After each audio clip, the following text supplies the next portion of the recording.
Bismillahirrahmanirrahim. Alhamdulillahirabbil alamin wassalatu wassalamu ala asyrafil anbiya'i wal mursalin wa ala alihi wa sahbihi ajma'in.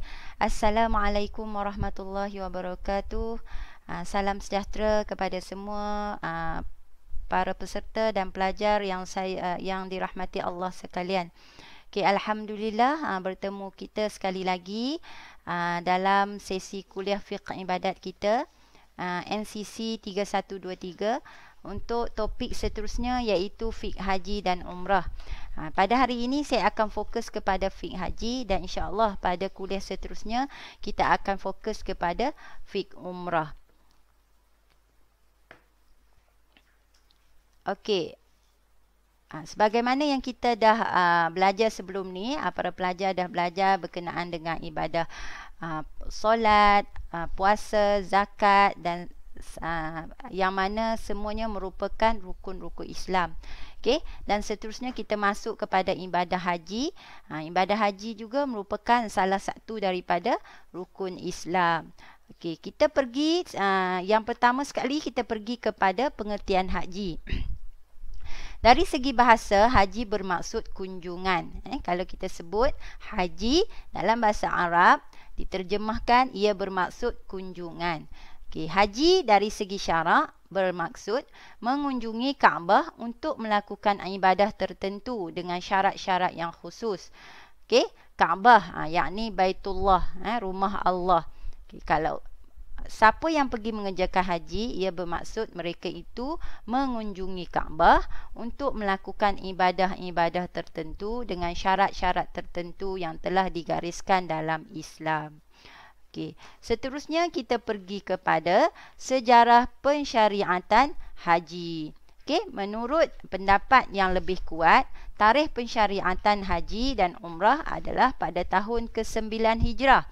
Ini berdasarkan kepada hadis Nabi sallallahu alaihi wasallam kepada rombongan Abdul Al-Qais yang menemui Rasulullah sallallahu alaihi wasallam pada awal tahun ke-9 Hijrah dan bertanya tentang perintah yang wajib mereka lakukan.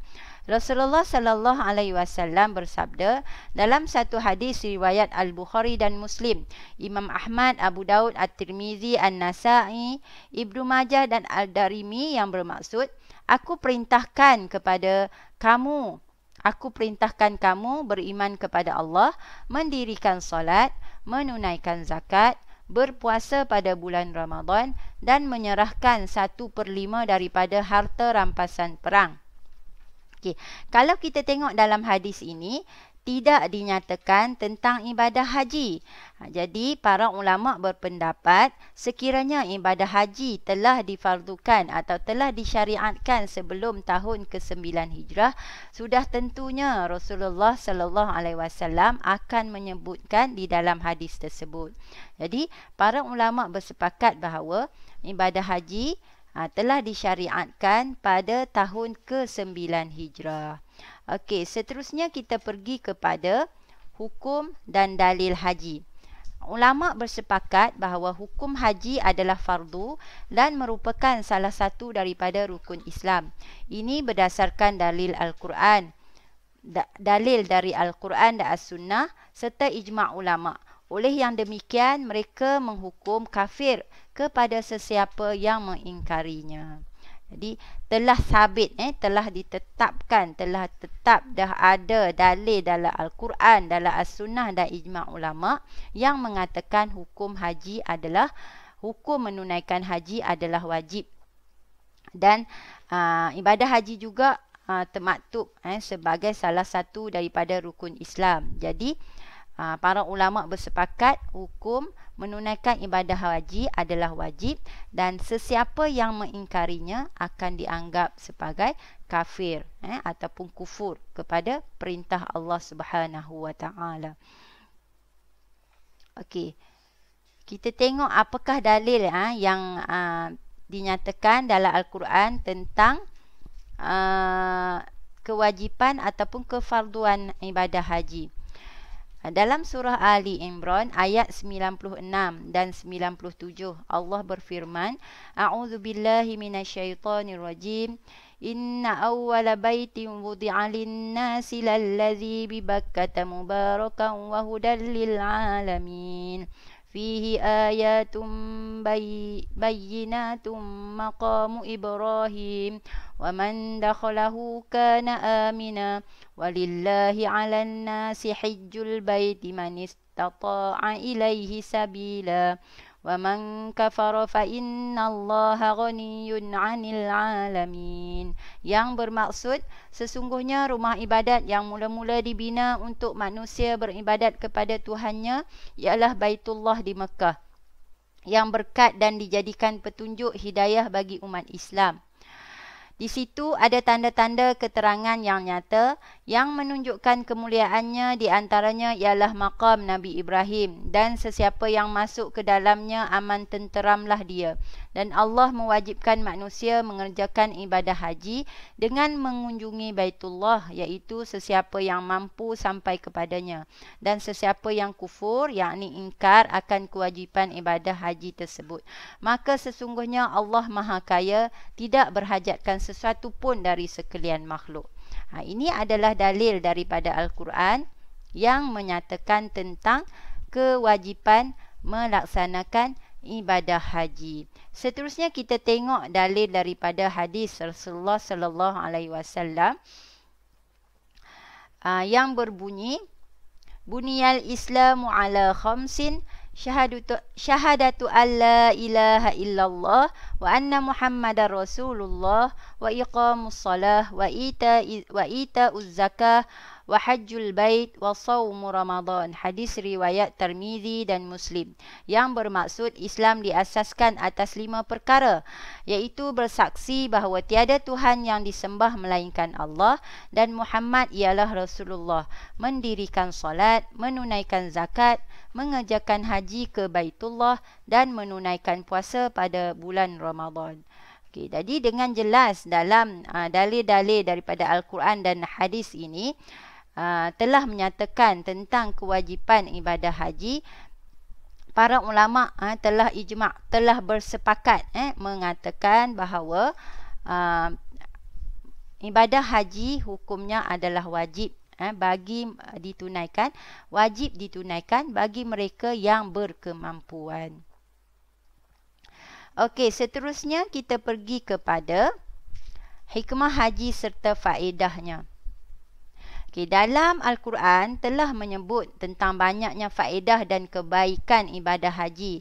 Dalam surah, umpamanya dalam surah Al-Hajj ayat 28. A'udzu billahi minasyaitonir rajim. Liyashhadu manafi'a lahum wa yadhkuru ismallahi fi ayyamin ma'lumatin 'ala ma razaqahum min bahimatil an'am. Fakulu minha wa ati'ul ba'isal faqir. Yang bermaksud sesungguhnya mereka menyaksikan pelbagai perkara yang mendatangkan faedah kepada mereka serta memperingati dan menyebut nama Allah pada hari-hari yang tertentu kerana pengurniaannya kepada mereka dengan binatang-binatang ternak untuk dijadikan kurban. Dengan yang demikian, makanlah kamu dari daging binatang kurban itu dan berilah makan kepada yang susah, orang yang susah dan fakir. Okey, dalam ayat Al-Quran ini telah dinyatakan tentang faedah dan kebaikan ibadah haji dari segi duniawi dan juga ukhrawi. Okey, dari segi ukhrawi kita nak mendapat keredaan daripada Allah Subhanahu Wa Taala, dan dari segi di dunia juga kita dengan melakukan ibadah-ibadah haji ini kita dapat memperingati peristiwa-peristiwa lampau, kita dapat melakukan berbuat baik kepada golongan-golongan fakir miskin dengan melakukan ibadah kurban. Okey, hikmah pensyariatan haji. Kita pergi kepada hikmah pensyariatan haji. Ada beberapa hikmah yang telah digariskan oleh Islam kenapa haji ini disyariatkan. Yang pertama adalah perhimpunan umat Islam ataupun perhimpunan orang Islam. Okey, kita tahu sewaktu menunaikan haji, semua umat Islam berkumpul, berhimpun untuk melaksanakan ibadah haji. Semua umat Islam dari seluruh pelosok dunia berkumpul untuk melaksanakan ibadah haji. Mungkin dalam kehidupan seharian kita berkumpul, kita berhimpun mungkin dalam konteks tempat tinggal kita, kampung, kawat taman perumahan, kita berhimpun setiap hari untuk melakukan solat 5 waktu secara berjemaah di surau ataupun di masjid di kawasan kediaman kita. Jadi dekat situ kita berhimpun umat Islam bagi kawasan yang mungkin dalam kawasan yang di sekitar kita lah. Tetapi dengan melakukan ibadah haji, hikmahnya kita dapat berhimpun seluruh umat Islam di seluruh pelosok dunia di satu tempat, iaitu Baitullah, untuk sama-sama melakukan ibadah haji. Okey, hikmah yang kedua adalah persaudaraan sesama Islam. Okey, persaudaraan sesama Islam, apabila seluruh umat Islam berkumpul di satu tempat yang sama untuk melakukan ibadah yang sama dengan berpakaian serba putih, kita berhimpun di situ dapat mengukuhkan persaudaraan Islam tanpa mengira latar belakang bahasa yang ucapkan, latar belakang negara, warna kulit dan sebagainya. Jadi kita dapat menguatkan persaudaraan Islam di situ. Okey, seterusnya adalah kesatuan umat Islam. Dengan berkumpulnya umat Islam di satu kawasan untuk sama-sama menunaikan haji, dapat mewujudkan kesatuan umat Islam, dapat menggambarkan bahawa umat Islam ini begitu bersatu hati. Yang seterusnya adalah persamaan di kalangan umat Islam. Ketika menunaikan ibadah haji, tiada lagi perbezaan dari sudut warna kulit, bahasa, pangkat, darjat dan sebagainya, kerana sewaktu menunaikan haji, semua jemaah haji yang menunaikan haji adalah melakukan perkara yang sama, berpakaian ihram serba putih yang sama, duduk di tempat yang sama. Jadi tiada lagi perbezaan-perbezaan yang wujud sewaktu menunaikan ibadah haji. Okey, hikmah seterusnya adalah mengimbau peristiwa lampau. Sebagaimana yang kita tahu, setiap amalan-amalan yang kita lakukan sewaktu melaksanakan ibadah haji ada sejarah-sejarah yang tersendiri. Jadi setiap umat Islam yang melaksanakan ibadah haji, yang betul-betul beriman, yang dia dah belajar sebelum ini, mungkin dalam kursus-kursus telah diterangkan kepada beliau tentang apakah sejarah-sejarah di sebalik kerja-kerja haji yang dilakukan. Jadi orang yang beriman, dia sewaktu melaksanakan ibadah tersebut, dia akan mengimbau peristiwa-peristiwa yang berlaku pada Nabi dan Rasul Allah Subhanahu wa Ta'ala. Okey. Jadi dia akan mungkin dapat memberi iktibar lah. Kita ambil iktibar daripada peristiwa-peristiwa tersebut. Contohnya sewaktu mengelilingi Kaabah, jemaah haji akan mungkin ada peristiwa tentang Nabi Ismail dan Nabi Ibrahim, kan? Bagaimana mereka membina Kaabah. Jadi peristiwa-peristiwa inilah mungkin boleh dapat dijadikan iktibar oleh para jemaah haji. Okey, seterusnya adalah memperolehi rezeki. Okey, sewaktu menunaikan ibadah haji ini, para fakir miskin yang berada di tempat, sama ada di Mekah terutamanya, mereka akan mendapat rezeki daripada para jemaah haji yang hadir ke sana. Selain pada itu, daripada korban yang telah amalan ataupun ibadah korban yang telah dilakukan akan diberikan kepada fakir miskin di sana. Dengan cara tersebut, para jemaah haji juga harta mereka akan menjadi lebih berkat. Seterusnya, hikmah pensyariatan haji dapat dilihat dari segi pendidikan rohani dan jasmani. Okey, kalau siapa yang selalu mungkin ada ahli keluarga yang pernah pergi ke sana ataupun jemaah-jemaah haji yang telah menunaikan haji. Mereka apabila pulang ke tanah air, mereka menceritakan bagaimana cabaran-cabaran mereka sewaktu menjalankan ibadah haji, ujian yang dihadapi. Ujian dan cabaran ini sebenarnya untuk mendidik jiwa rohani dan jasmani para jemaah haji untuk menguatkan lagi keimanan mereka. Okey, itu adalah hikmah di sebalik pensyariatan haji. Seterusnya kita pergi kepada kelebihan menunaikannya haji. Apa kelebihan sebenarnya bagi jemaah yang menunaikan haji? Yang pertama adalah mendapat haji mabrur. Haji mabrur ni macam mana nak dapat? Sekiranya jemaah haji dapat menunaikan haji dengan sempurna tanpa meninggalkan rukun dan perkara wajib haji. Okey? Dan mereka akan mendapat ganjaran haji mabrur. Dan individu yang mendapat haji mabrur, apakah balasan yang akan diterima oleh orang yang mendapat haji mabrur? Balasannya adalah syurga Allah Subhanahu wa taala. Okey. Kelebihan yang kedua adalah jihad yang paling utama bagi menundukkan nafsu. Jihad yang paling utama bagi menundukkan nafsu. Ibadah haji adalah jihad yang paling utama bagi menundukkan nafsu. Itu antara kelebihan dia lah. Okey, yang seterusnya adalah dosa para jemaah haji yang menunaikan haji akan bersih. Yang mendapat haji mabrur lah akan bersih seperti bayi yang baru dilahirkan. Kita tahu bayi yang baru dilahirkan ni umpama kain putih kan, bersih, suci, bersih.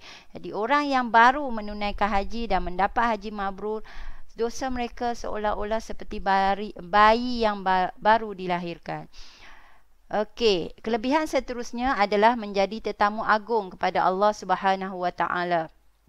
Jemaah haji ni adalah sebenarnya menjadi tetamu Allah.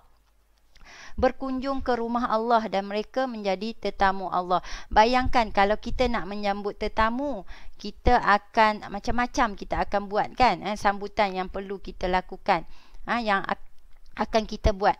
Cuba bayangkan kalau kita menjadi tetamu Allah, kita akan dimuliakan oleh Allah Subhanahu wa taala. Itu antara kelebihan.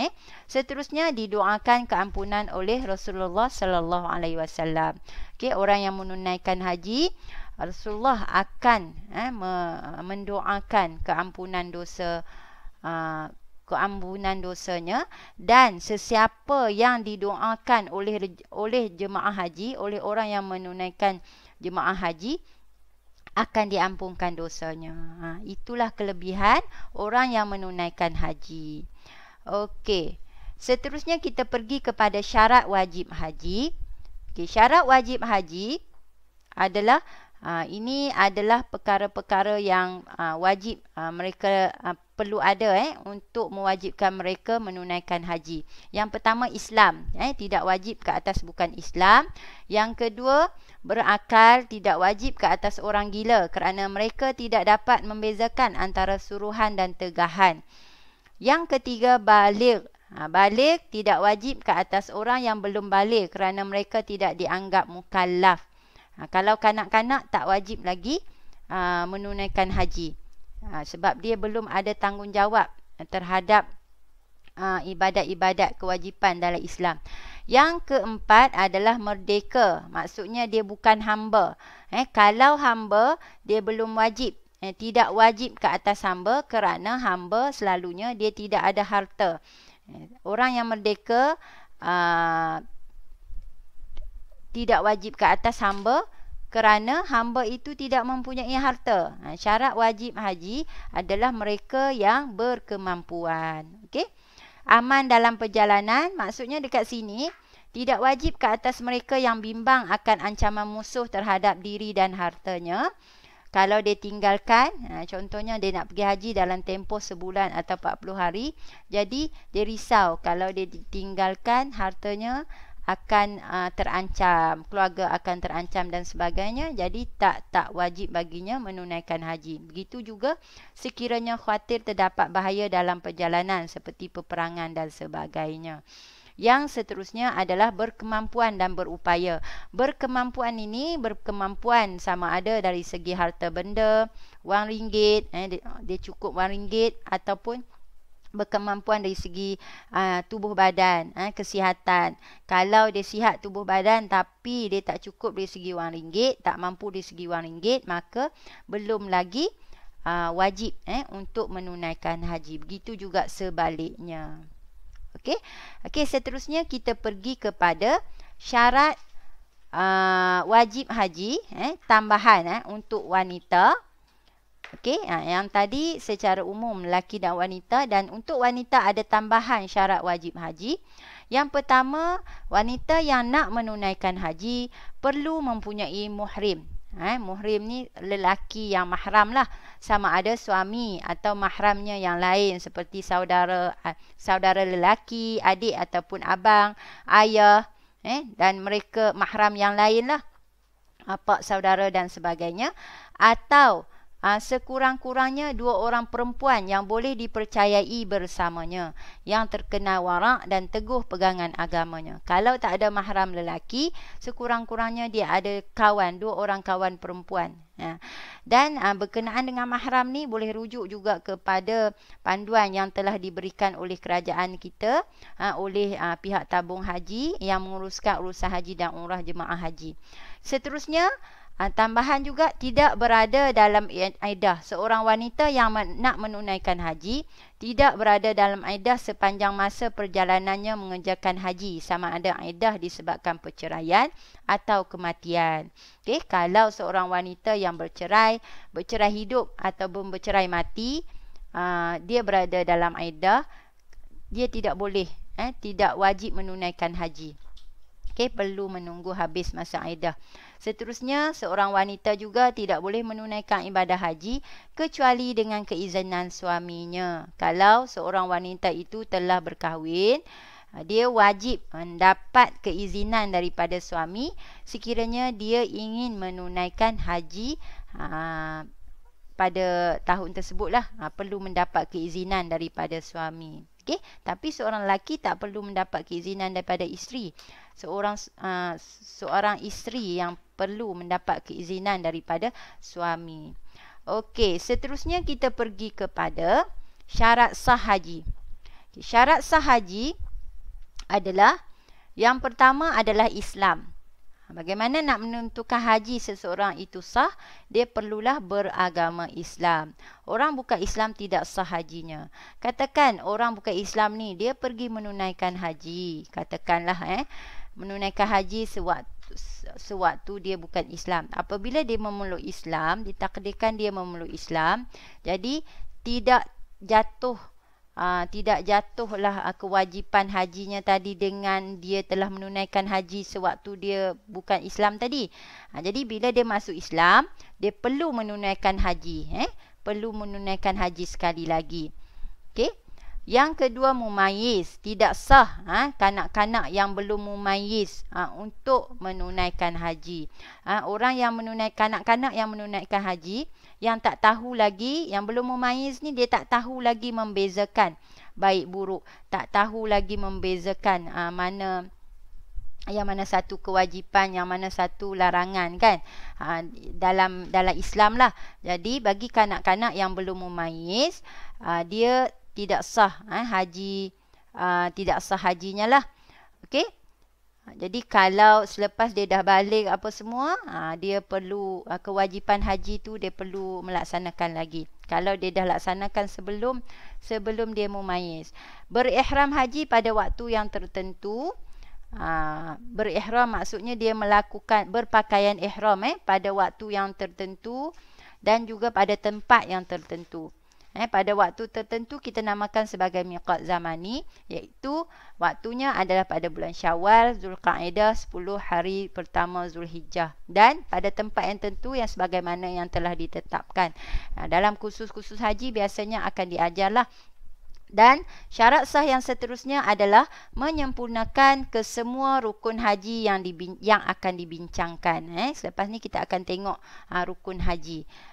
Jadi mereka dia perlu menyempurnakan kesemua rukun haji, barulah sah syarat-syarat, barulah sah ibadah hajinya. Okey. Okey, kita pergi kepada perkara wajib haji. Perkara wajib haji yang pertama adalah berihram di miqat, berpakaian ihram. Kalau kita tengok dalam gambar ini, pakaian ihram bagi lelaki adalah 2 lembar kain berwarna putih yang tidak berjahit. 2 lembar kain berwarna putih dan tidak berjahit, kita namakan sebagai kain ihram. Okey, yang bagi perempuan pula adalah pakaian biasa yang menutup kesemua badan kecuali muka dan kedua tapak tangan. Ini adalah pakaian ihram bagi lelaki dan wanita. Yang kedua, meninggalkan larangan ihram. Sewaktu berpakaian ihram tadi, pada masa yang tertentu, tempat yang tertentu, ada larangan-larangan yang perlu dipatuhi. Antaranya, dari segi pakaian tak boleh berpakaian berjahit bagi lelaki. Okey. Dan dari segi wangian tak boleh memakai wangi-wangian yang sepanjang berada dalam ihram. Tak boleh melakukan kerosakan terhadap tumbuhan, haiwan. Okey, tak boleh mengadakan hubungan kelamin dan lain-lain lagi. Okey. Seterusnya, bermalam di Muzdalifah. Bermalam di Muzdalifah juga adalah perkara wajib haji.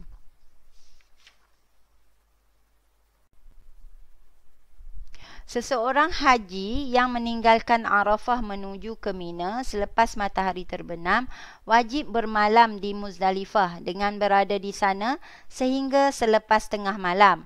Okey, kalau siapa yang mengerjakan haji, dia wajib bermalam di Muzdalifah sehingga selepas tengah malam, tapi tak perlu menunggu sehingga waktu pagi ataupun waktu fajar. Selepas itu dia boleh bergeraklah ke Mina. Okey, seterusnya melontar di Jamrah.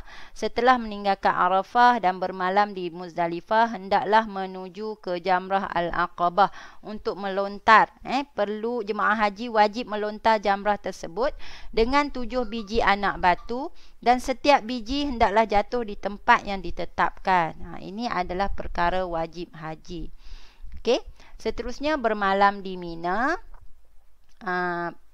Adalah perkara wajib haji yang seterusnya.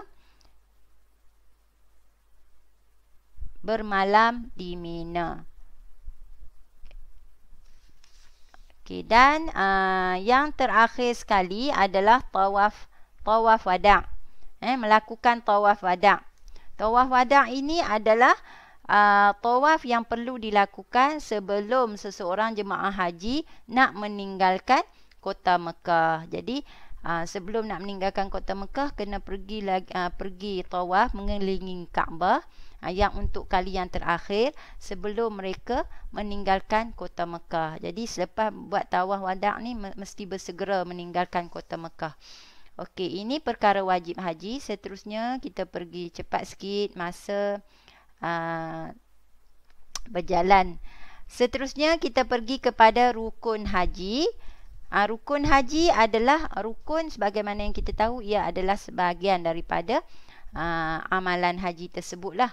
Okey, yang pertama ihram, berpakaian ihram. Tadi berpakaian ihram di dalam masa tertentu dan tempat yang telah ditetapkan. Yang kedua, wukuf di Arafah. Wukuf di Arafah ni adalah salah satu rukun yang penting sebab melakukan haji ni wukuf di Arafah ini adalah perkara yang paling penting lah ketika kita menunaikan haji. Okey, seterusnya tawaf iaitu mengelilingi Kaabah, sa'i antara Bukit Safa dan Marwah, bercukur dan tertib. Okey, bila kita dah siap semua ni, maksudnya kita perlu melakukan rukun haji ni secara tertib. Perlu buat. Dan kita nak tengok dekat sini, apakah perbezaan antara wajib haji dan rukun haji. Okey, untuk perkara wajib haji, wajib dan rukun haji ni merupakan amalan yang mesti dilakukan. Namun kedua-duanya ada perbezaan. Okey, bagi amalan wajib haji, jemaah haji yang tertinggal jemaah haji yang tertinggal amalan wajib haji boleh digantikan dengan dam. Dam adalah denda. Denda. Kalau dia tinggal perkara wajib haji tadi, dia boleh membayar dam dengan menyembelih kambing sebagai denda kerana meninggalkan wajib haji atau melanggar larangan semasa ihram. Kalau dia tinggalkan perkara wajib haji atau dia meninggalkan larangan suatu ihram, jadi jemaah ni perlu membayar dam. Perlu membayar dam, denda. Jadi bila dia dah bayar denda, hajinya akan diterimalah. Okey, tetapi bagi rukun haji, sekiranya ada jemaah haji yang tertinggal, tidak boleh digantikan dengan dam, dengan membayar dam. Jadi hajinya dikira tidak sah. Kena ingat yang ni, kena tahu membezakan antara amalan wajib haji dan rukun haji. Wajib haji, kalau kita tertinggal, kita boleh bayar dam, iaitu membayar seekor kambing sebagai denda lah, sebab kita tinggalkan amalan wajib haji. Jadi bila kita dah bayar dam tu, haji kita dikira sah lah. Okey, tetapi sekiranya kita meninggalkan perkara yang berada dalam rukun haji, haji kita tidak sah, kerana kalau kita tinggalkan amalan rukun haji, kita tidak boleh gantikannya dengan membayar denda ataupun membayar dam. Jadi secara automatik haji kita tidak sah. Jadi sebelum kita nak menunaikan haji, kita perlu belajar betul-betul tentang ilmu dan pengetahuan tentang ibadat haji ni. Dan selalunya kalau jemaah yang nak menunaikan haji, tabung haji akan mengadakan satu kursus, kursus berkala. Kalau saya dulu pernah menunaikan haji, kiranya kita setiap bulan, setiap minggu, setiap 2 minggu sekali, kalau saya tak silap, akan diadakan kursus haji. Jadi akan ada praktikal haji. Kita kena ada ilmu betul-betul lah sebelum menunaikan haji. Kena ada ilmu dan bukan pergi haji hanya sebagai ikut-ikutan sahaja. Okey, saya rasa setakat ini saja kelas ataupun kuliah berkenaan dengan topik haji. Saya tak sentuh semua. Kalau ikutkan memang panjang lah kalau nak sentuh tentang ibadah haji ni, tetapi kita hanya bincangkan perkara-perkara yang penting saja yang perlu diketahui oleh para pelajar dan para peserta semua. Jadi saya nasihatkan kepada sesiapa yang ingin menunaikan haji, perlu belajar betul-betul, perlu mengikuti kursus supaya amalan haji kita diterima oleh Allah dan diterima sebagai haji mabrur. Okey, itu saja untuk kuliah hari ini. InsyaAllah kita jumpa lagi untuk kuliah seterusnya dengan topik ibadat ataupun fiqh umrah. Sekian, Assalamualaikum warahmatullahi wabarakatuh.